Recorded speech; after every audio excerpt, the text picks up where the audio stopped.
오늘은 어떻게 원망이 기쁨과 노래로 바뀔 수 있을까요? 이런 제목으로 하나님 말씀 증거하도록 하겠습니다.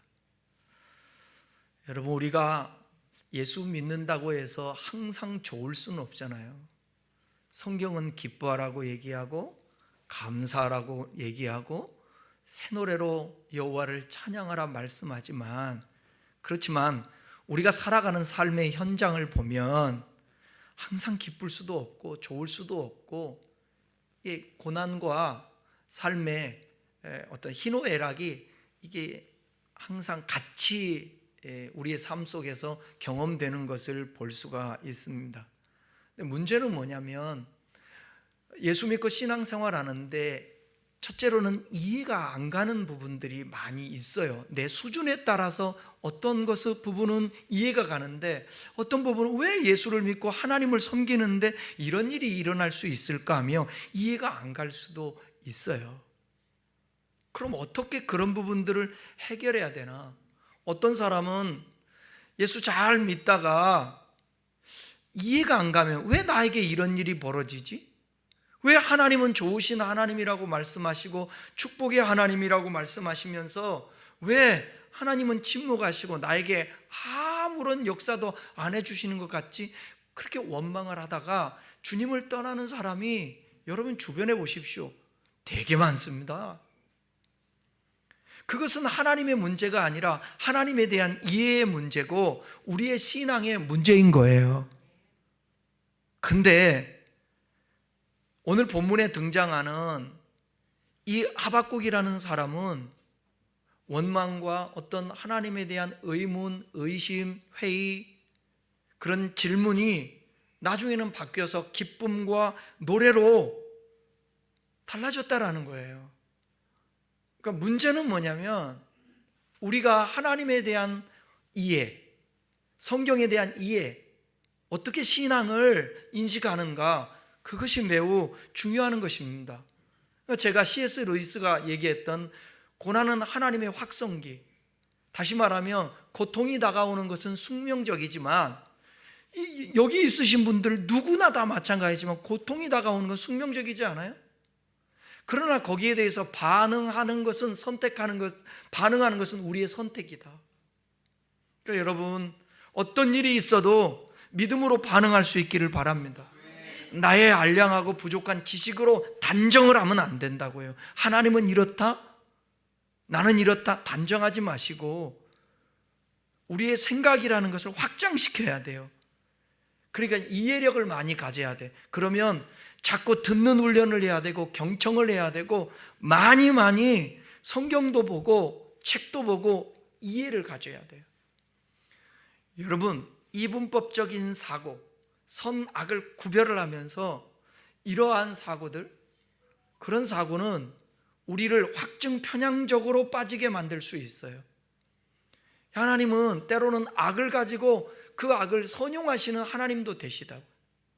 악이 나쁜 거지만 그 정도로 우리가 이해를 확장시켜서 모든 상황들 봐야 된다는 것입니다.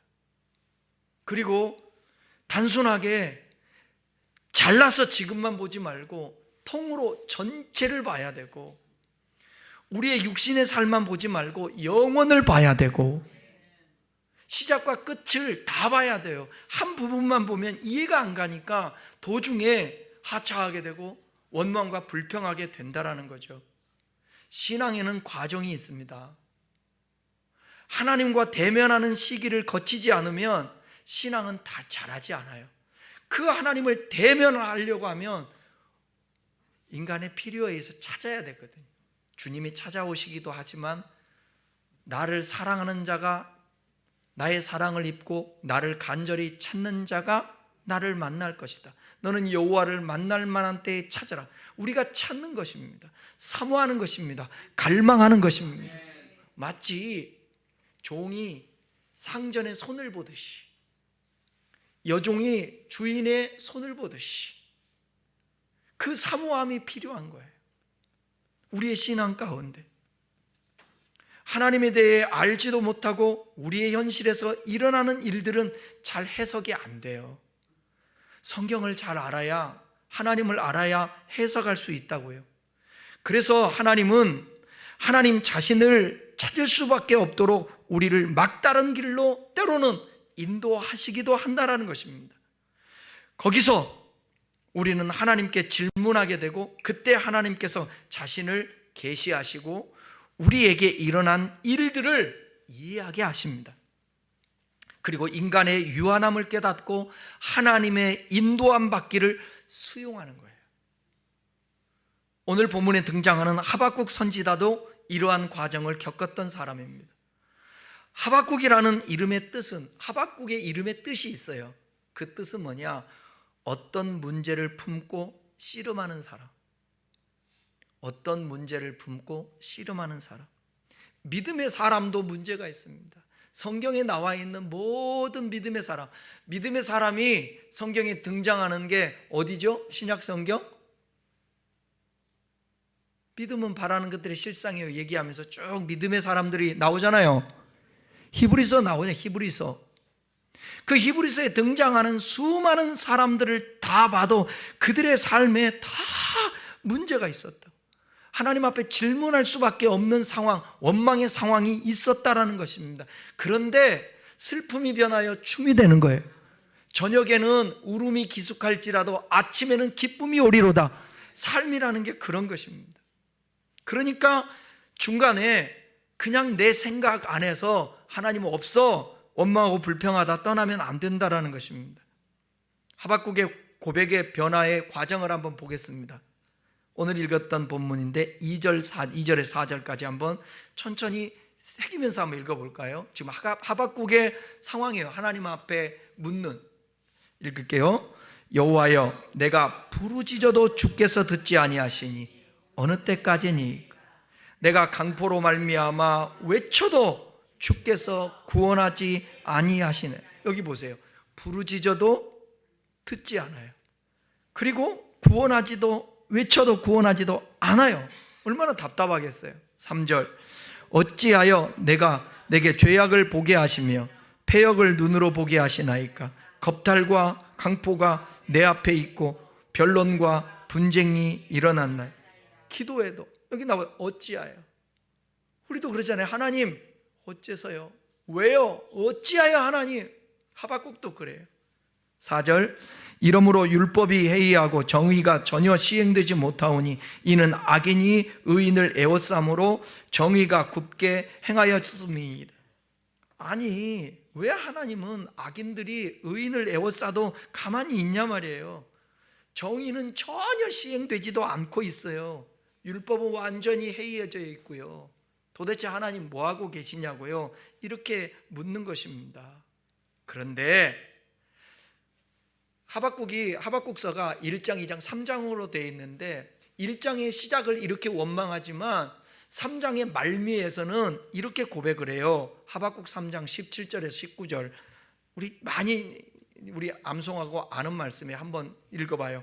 비록 무화과 나무가 무성치 못하고 포도나무에 열매가 없고 감람나무에 소출이 없으며 밭에 먹을 것이 없으며 우리의 양이 없으며 외양간에 소가 없을지라도. 보세요. 무화과 나무가 무성치 않으면 안 되죠. 포도나무에 열매가 없으면 어떻게 해요? 감람나무에도 열매, 소출이 없으면 어떡하냐고. 밭에 먹을 것도 없고 우리의 양이 없고 외양간에 소도 없어. 어떡하냐고요. 어떡하냐고. 그런데 그렇게 뭐뭐할지라도 없을지라도, 이걸 한번 다 바꿔볼까요? 내가 가난할지라도, 내가 병들지라도, 내가 지금 힘들지라도, 회사 생활이 힘들고 학교 생활이 힘들고 가정 생활이 힘들고 내 육체가 힘들고 내 마음이 그렇다 할지라도, 도대체 하나님이 함께 하시는 모습이 전혀 안 보인다 할지라도, 그 다음에 18절부터 나는 여호와로 말미암아 즐거워하며 나의 구원의 하나님으로 말미암아 기뻐하리로다. 주 여호와는 나의 힘이시라. 나의 발을 사슴과 같게 하사 나를 나의 높은 곳으로 다니게 하시리로다. 이 노래는 지휘하는 사람 위하여 내 수금에 마친 것이니라. 뭐뭐 할지라도 여호와로 인하여 그분이 내 삶의 주권자이시고 그분이 나의 삶을 인도하실 것이고 함께 하시는 거예요. 그러니까 여기에 영혼을 끌어와야 돼요.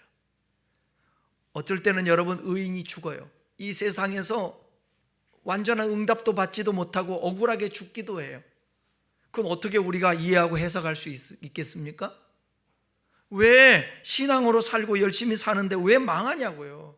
왜 힘든 삶을 사냐고요. 그러다 죽기도 해요. 그런데 육신의 삶이 끝이 아니잖아요. 우리에게는 영원이 있잖아요. 보이는 것은 잠깐이요 보이지 않는 것은 영원하다 그랬습니다. 우리의 장막집이 무너지면 손으로 짓지 아니한 집이 우리에게 있다 그랬어요. 하나님을 믿고 나를 믿어라. 그 믿음 가운데 사는 사람은 약속이 있지 않습니까? 히브리서에 보게 되면 아브라함이 이 땅에서의 그 삶이 전부가 아니라 영원한 하나님이 예비한 도성이 있다라는 거예요.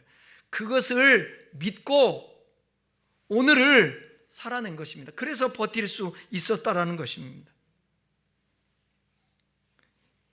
도대체 어떻게 불만과 원망이 기쁨과 노래로 바뀔 수 있었을까? 1장과 3장 사이에는 2장이 있는데 그 2장에서 우리에게 답을 얘기하고 있습니다. 설명해 드리겠습니다. 하박국서는 유다 민족의 멸망이 결정된 상황 속에서 쓰여진 거예요.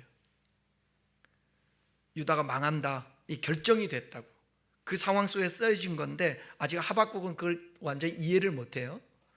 주전 600년경에 신흥제국 바벨론이 아수르 제국을 제패하고 세계를 지배하려고 했던 때 그 강대국 강한 나라들의 틈바구니 속에서 서름받고 있었던 약소국이 있었는데 바로 그게 유다, 하나님의 백성들이 그 비극적인 최후를 목전에 두고 떨고 있었습니다. 왕이 바뀌고 정부가 새로 조직되었으나 강대국에서 밀려서 정치적인 어떤 파동, 그들의 운명을 풍전등화와 같이 만들었습니다. 이와 같이 민족과 국가의 위기에 하나님의 사람 하박국이 나타났던 거예요. 하박국 선지자는 다른 선지자는 조금 다르게 독특한 부분이 있습니다. 다른 선지자들은 하나님으로부터요 계시, 메시지를 받아서 백성들에게 일방적으로 증거했어요. 선포를 했단 말이에요. 그런데 하박국 선지자는 자신이 가진 의문을 하나님 앞에 물어봅니다. 그 물어보는 것을 답한 내용을 지금 이 하박국서는 선지자는 기록하고 있는 거예요. 이런 면에서 하박국 선지자와 다른 선지서들은 이 선지서는 다른 선지서들과 독특한 그런 차이점을 가지고 있습니다. 하박국 선지자가 품고 씨름했던 문제들은 BC 한 7세기에도 대단히 중요한 문제였지만 오늘날 우리가 겪고 있는 문제이기도 합니다. 하박국은 현실적으로 안고 있는 문제들을 하나님 앞에 질문을 했어요. 여러분, 우리의 삶에 문제가 생기고 이해가 안 가고 원망이, 불평이 막 생길 때 진짜 중요하고 먼저 해야 될 게 뭐냐면 하나님 앞에 질문하는 거예요. 원망과 불평거리가 있을 때 하나님께 묻는 거예요. 하박국이 바로 그렇게 질문을 했다라는 거예요. 유한한 인간이 초월자이신 하나님께 묻는 것은 중요합니다. 의심과 회의를 위한 질문이 아니라 이걸 알고 이해해야 되니까. 여러분이 하나님 안 계시고 없다고 해서 없는 게 아니에요. 그건 내 생각 안에서 정의한 거고 결단한 거지. 그래서 질문을 해야 돼요. 하나님 왜 이래요? 어떤 의도가 있으세요? 무슨 뜻이세요? 저를 좀 알려주세요. 깨닫게 해주세요. 알기 위해서 그렇게 질문을 하게 되는 것입니다. 하박국 선지자가 하나님에 대한 지식이 없어서 질문한 것이 아니라 하나님에 대한 지식과 현실에서 일어나는 일이 어긋났기 때문에 질문을 하는 거예요. 자기가 알고 있는 성경과 그 하나님과 자기가 지금 경험하고 있는 현실이 이게 잘 이해가 안 가는 거예요. 이 말은 더 깊이 들어가면 하박국이가 완전히 하나님에 대해서 아직 이해를 100% 못했다라는 것이겠죠. 그래서 질문을 해야 되는 것입니다. 저와 여러분도 바로 그거예요. 질문을 해야 돼요. 원망하고 이해가 안 되면 질문해야 돼요. 또 하나님께서 우리의 질문에 어떻게 답하시는지 기다리고 바라보는 거예요. 주님이 뭐라고? 내가 물었으면 하나님 뭐라고 답하시는지 들어야 되지 않겠습니까? 하박국 2장 1절입니다. 2장 1절 읽겠습니다. 내가 내 파수하는 곳에 서며 성루에 서리라. 그가 내게 무엇이라 말씀하실는지 기다리고 바라보며 나의 질문에 대해서 어떻게 대답하실는지 보리라 하였더니. 지금 하박국은 질문을 하는 거예요. 왜요 하나님? 어찌하여? 그 다음에 중요한 건 뭐예요? 질문을 했으면 답을 들어야 될 거 아닙니까? 듣기 위해서 지금 하박국이가 하나님이 뭐라고 나에게 말씀하시는지 기다리고 바라보며 나의 질문에 대해서 어떻게 답하려는지 보리라, 그렇게 말씀하고 있지 않습니까? 하나님께 물어보고 파수하는 곳에 서며 성루에 서리라고 했는데 하박국이 실제로 파수꾼의 일을 했다라는 의미가 아닙니다. 파수꾼이 소식을 기다리는 심정으로 하나님께서 주시는 응답을 기다렸다라는 의미예요. 하박국이가 기다린 것입니다. 하나님께서 말씀하시는 것을 들을 수 있는 자리에 가 있겠다라는 것입니다. 조용한 곳을 찾겠다라는 것입니다. 여러분, 지금 세상은 너무 분주해요. 그래서 하나님의 소리를 들을 수가 없어요. 왜냐하면 눈 뜨면서부터 무슨 소리부터 들려요? 알람 소리부터 듣죠. 알람에 깨잖아. 알람 소리부터 듣고 거기서부터 그 얘기는 뭐예요? 세상이 분주하다는 거예요. 여기에 맞춰서 내가 살아내야 된다는 거예요. 직장 가보십시오. 업무 처리해야 되면 거기에 계속해서 상사들의 얘기, 또 직원들의 얘기, 일에 대한 얘기가 들려지지 다른 소리 들을 수가 없어요. 집에 오면 또 빽빽거리는 또 그 소리가 들리지. TV 소리 들으지, 유튜브 소리 들어야지. 하나님의 소리를 듣는 그 시간들이 참 없어요. 근데 여러분, 일부러라도 조용한 시간을 가져야 돼요. 제가 설교 준비하면서 그런 생각이 들어요. 이 얘기를 하고 싶었어요. 성도 여러분, 혹여 힘들 때에 여기 비밀번호 알잖아요. 모르면 바로 저한테 전화해도 되고, 와서 누르고 문 잠그고, 여기서 오면 9시 전에만 오면 그래도 환하게 식물등들이 켜져 있어서 아무 문제 없어요. 그 들어오면 컴컴하면 불 켜고 와서 조용히 자리에 앉아서 하나님 앞에 기도하고, 어쨌든 시간들을 만들어야 돼. 조용한 시간. 집에서도 골방에, 성경에 말하자면 마태복음 6장에 예수님이 골방에 들어가 기도하라고. 그건 조용한 시간을 가지라는 거예요. 왜 예수님이 새벽 민명 시간에 한적한 곳에 가서 기도했는가? 조용한 시간을 갖기 위해서. 그래서 콰이어 타임, 우리 큐티하는 그 시간대, 조용한 시간을 가지라는 거예요. 하박국은 그렇게 주의 음성을 들으려고 했다라는 것입니다. 2장 1절의 중간에 보면 그가 내게 무엇이라 말씀하실는지 기다리고 바라보며 나의 질문에 대하여 어떻게 대답하실지 보리라. 여기 내게라는 단어가 있어요. 이 내게라는 단어가 중요한데, 원래 내게라는 단어의 이 히브리어 뜻은 내 안에, 인미, 내 안에라는 뜻이에요. 그러니까 우리말 성경에서는 내게로 번역됐는데 사실은 그가 내 안에 어떻게 말씀하실는지 듣겠다라는 것입니다. 이 중요한 부분이에요. 우리가 기다리고 있으면 하나님께서 우리에게 말씀을 하시는데 어디로 말씀하냐고요. 우리 귀에 알아들을 수 있도록 들려주신다라는 의미가 아닙니다. 우리 안에 계신 성령께서 우리의 영혼에 말씀하시는 거예요. 깨닫게 해주시고. 그러니까 성령께서 우리 영혼에 말씀하시면 귀로 듣지 않아도 내 영혼에 강력하게 하나님의 뜻이 계시된다라는 것입니다. 오늘날 하나님의 음성을 듣는 법이라는, 소위 어떻게 하나님의 음성을 듣지? 여기에 사람들이 되게 기대하는 게 뭐냐면 귀로 듣고 싶어요. 그 다음에 꿈을 꾸고 싶어요. 환상을 보고 싶어요. 성경을 읽을 때 성경 구절이 올라왔으면 이런 생각을 해요. 그런데 저는 그것도 믿어요. 근데 만에 하나예요. 지난 수요일 날 설교할 때 그 얘기했는데, 여러분, 이러한 기적과 역사를 체험했다고 해서 그 사람의 신앙이 좋아진다든지 좋다라든지 꼭 그렇게 말할 수 없다고. 왜? 주님을 경험함에도 불구하고, 기적을 봤음에도 불구하고 얼마든지 주님 부인하고 떠나가고 그럴 수 있다고. 아니, 우리 주변에도 마찬가지예요. 목사들도 마찬가지예요. 성도들도 그 많은 기적을 봤는데 오늘날 주님 앞에 어디로 가고 있는지 없어요. 서 있지 않고. 그러니까 여러분, 자꾸 귀로 들으려고 하지 말아요. 환상 보려고 하지 말아요. 주님 앞에 진실되게 사심없이 기도하면서 성경을 묵상할 때 그 성경의 말씀을 통하여서 깨닫게 해주시는 거예요.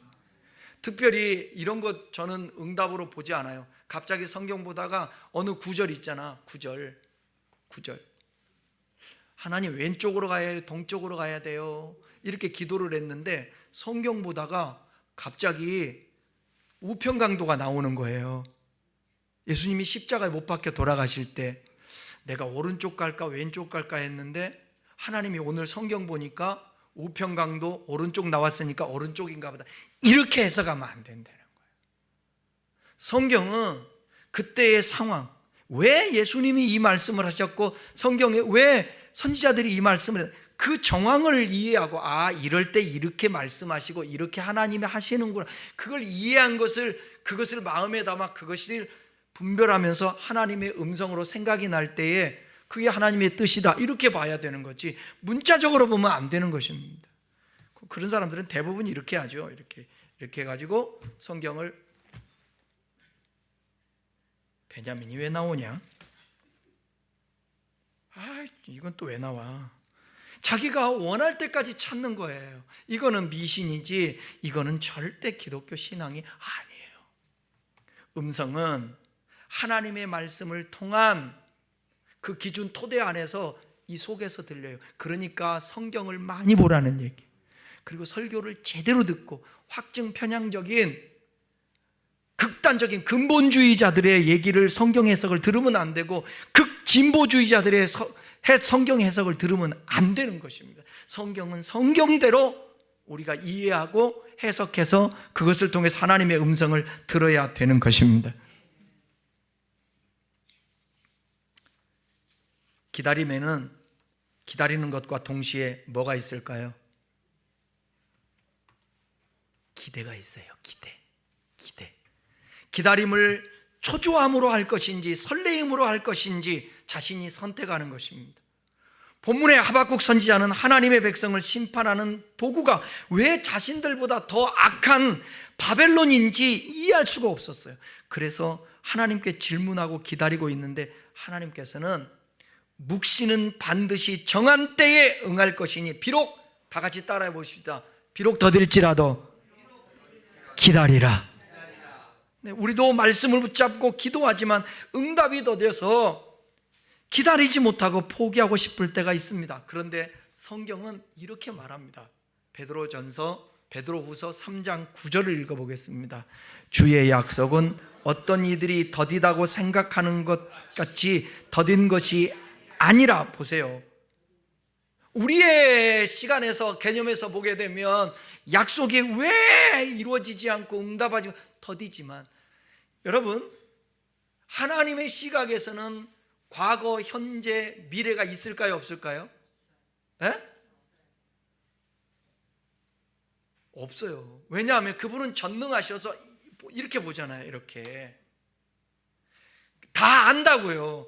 우리 입장에서 과거가 있고 현재가 있고 미래가 있지, 하나님에게서는, 전지전능하신 그분에게서는, 영원하신 분, 그분 안에서는 시간 개념이 과거, 현재, 미래가 없다고 말해도 괜찮아요. 그러니까 우리 주님은 다 암 속에서 전체를 보는 가운데서 말씀하시고 가장 적절한 때에 우리에게 역사하잖아요. 근데 이걸 못 기다리는 거예요, 사람이. 여러분, 이 기다림에는 너무 지치거나 힘든 게 아니라 설레임을 가져야 합니다. 하나님이 역사할 것입니다. 근데 쉽지가 않아요. 아브라함을 보면 아브라함이 약속을 받았습니다. 말씀하셨어요. 기다리래요. 몇 년을 기다려야 했죠?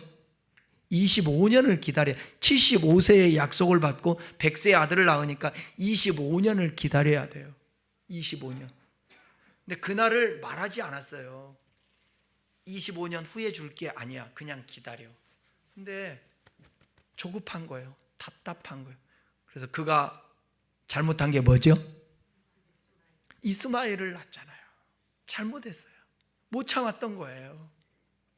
우리도 그럴 수 있어요. 기다려야 되는데 이 기다림이 너무 힘든 거예요. 그래서 매일매일마다 주님과 교제해야만이 그날 힘을 얻고 설레임과 기대로서 기다리는 것입니다. 너에게 인내가 필요함은 하나님의 뜻을 행한 후에 약속을 받기 위함이라. 약속을 받으려면 인내가 필요하다고요. 그 인내함은 설레임 속에서 해야 되는 거예요. 근데 어떻게 주님과 교제하지 않고 하나님의 음성을 듣지 않고 하나님의 위로의 소리가 들려지지 않는데 어떻게 견딜 수 있냐고요, 그게. 유다서 1장 21절 한번 보겠습니다. 유다서 1장 21절. 하나님의 사랑 안에서 자기를 지키며 영생에 이르도록 우리 주 예수 그리스도의 긍휼을 기다리라. 기다리라는 거예요. 기다리라는 거예요. 그분은 긍휼히 여기시는 분이신데 오늘 보면 나를 긍휼히 여기시지 않는 것 같아. 기다리라는 거예요. 약속 붙잡고 자신을 굳게 지키며 믿음으로 기다려야 되는데 이는 말씀은 반드시 기다리는 자에게 응답이 온다라는 것입니다. 질문하고 기다렸으니 하나님께서 대답해 주십니다. 하박국에게 그렇게 말씀하세요. 2장 1절에서 질문을 했잖아요. 지금 2절 3절에서 응답해요. 자, 보십시다. 읽어보겠습니다. 여호와께서 내게 대답하여 말씀하잖아요. 그죠? 대답하셨어요. 질문했을 때 대답하셨어요. 이르시되 너는 이 묵시를 기록하여 판에 명백히 새기되 달려가면서도 읽을 수 있게 하라. 이 묵시는 정한 때가 있나니 그 종말이 속히 이르겠고 결코 거짓되지 아니하리라. 비록 더딜지라도 기다리라. 지체되지 않고 반드시 응하리라. 2절과 3절에서 묵시라는 단어가 나오는데 이 묵시라는 것은 하나님에 의해 보여지거나 들려지는 말씀, 이걸 묵시라고 그래요. 이 말씀을, 하나님의 말씀을 기록하라. 네가 들은 말씀을 기록하라. 하나님의 말씀을 판에 명백히 새겨서 누구든지 달려가면서도 읽을 수 있게 하라. 이 말은 뭐냐면 표지판 있잖아요. 표지판처럼 세워놓고 사람들이 다 그거 보게 하라는 거예요. 하나님의 말씀은 정한 때가 되어야 이루어진다. 묵시는 당장 이루어지지 않지만 정한 때가 되면 이루어질 시기가 따로 정해져 있다라는 것을 지금 말씀하고 있는 것입니다. 다시 말하면 하박국이가 질문했던 그 답이 반드시 주어지는데 바로 뭐냐? 바벨론의 종말이 온다라는 거예요. 그 악인이 유다를 침공하고 괴롭히는데 그들에게도 반드시 심판 끝이 있다라는 것이에요. 종말과 심판이 있다라는 거예요. 유다에게도 심판이 있고 바벨론에게도 심판이 있겠다라는 거예요. 종말이 온다고 하는 것은 거짓말이 아니니 비록 더딜지라도 너 기다리라. 지체되지 않고 반드시 응하리라. 하나님께서 너의 그 질문에 그 요지의 핵심을 이해하게 내가 해줄게. 궁극적으로 악인을 심판하시고 하나님은 의로운 하나님 나라를 가져오는 종말론적 심판의 때가 온다라는 것을 지금 하박국에게 말씀하는 것입니다. 그러면서 뭐라고 또 한마디 더 하시냐면 기다리면서 해야 될 것, 믿음으로 살아라. 하박국서 2장 4절입니다. 읽겠습니다.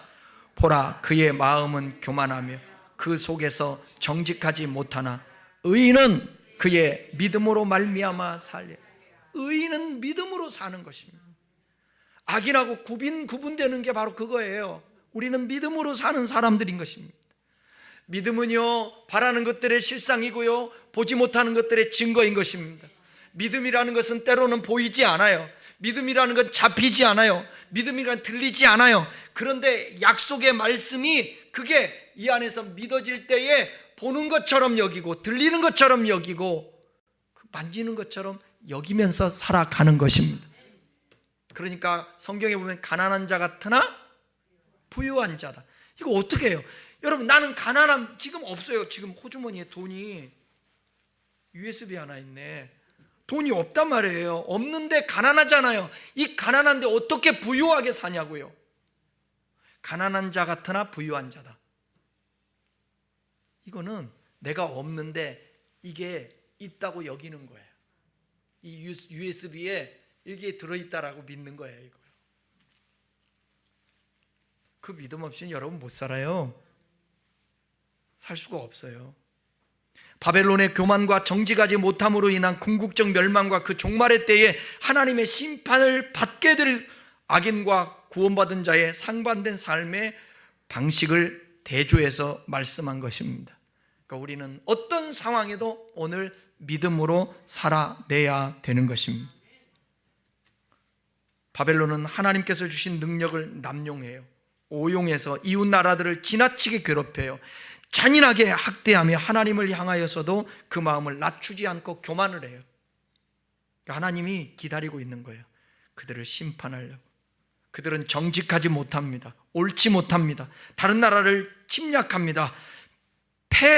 전국 백성들을 필요 이상으로 잔인하게 다루고 그들의 삶을, 터전을 완전히 파괴하는 거예요. 그러니까 여러분, 아무리 이 세상에서 강대국이라 하고 경찰 노릇하고 패권 국가로 세계를 쥐락펴락해도 그거 영원하지 않아요. 하나님 보고 계세요. 예?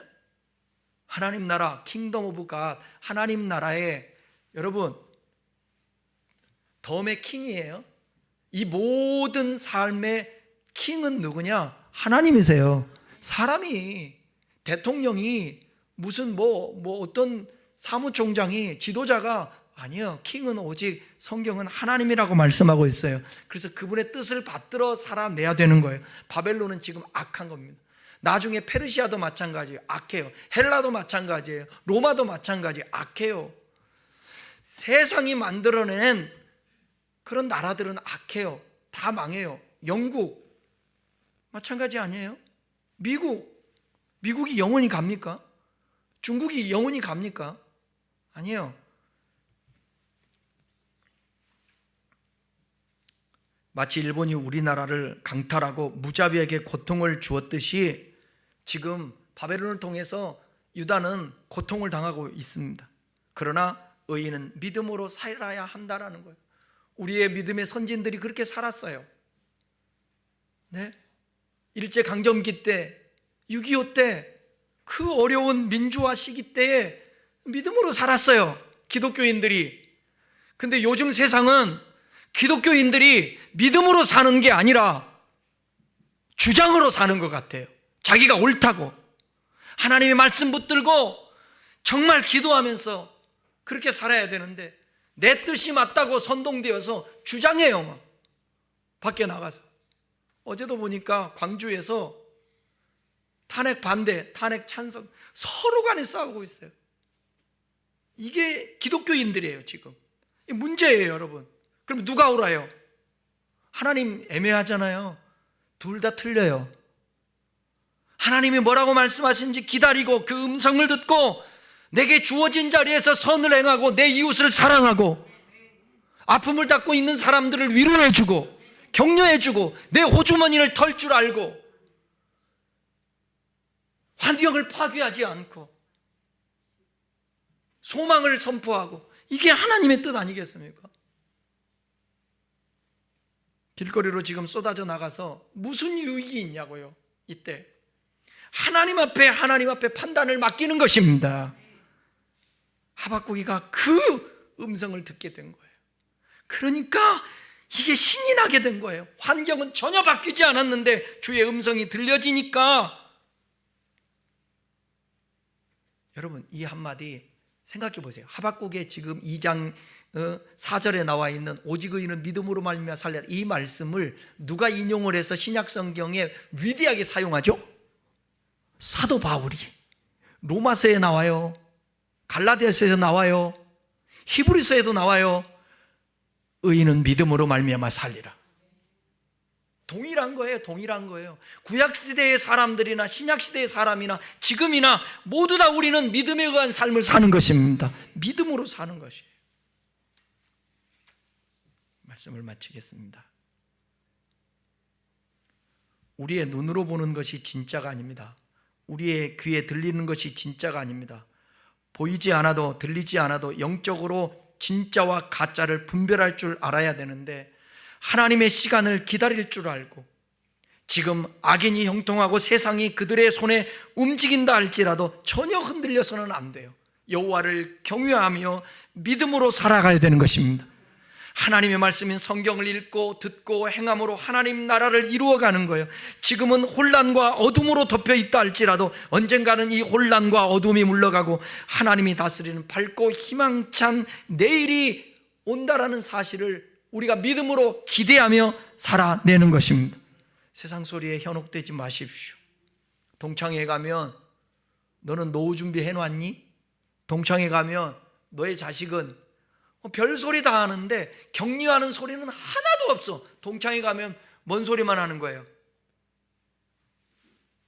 우리 성도들은 교회와 집 밖에 모르니까 동창회 가면 뭔 소리예요? 대부분 세상 말로 자랑질 하잖아요. 그죠? 자랑질. 그런 거에 전혀 흔들리거나 연연할 필요가 없는 거예요. 세상 소리. 지금 여러 가지 상황이 좋지 않게 여러분 느껴지시는 분들도 있을 것입니다. 하나님께 기도하며 질문할 수 있기를 바랍니다. 그리고 뭐라고 말씀하시는지 기다리고 바라보십시오. 그러기 위해 조용한 시간을 가지고 하나님께 집중하십시오. 하나님께서는 반드시 내가 원하는 답변이 아니더라도 분명히 하나님의 원하시는 때에 하나님의 뜻대로 응답해 주실 줄 믿습니다. 하나님의 응답이 비록 더딜지라도 믿음으로 살면서 기대하며 희망차게 기다리시는 저와 여러분 됐으면 좋겠습니다.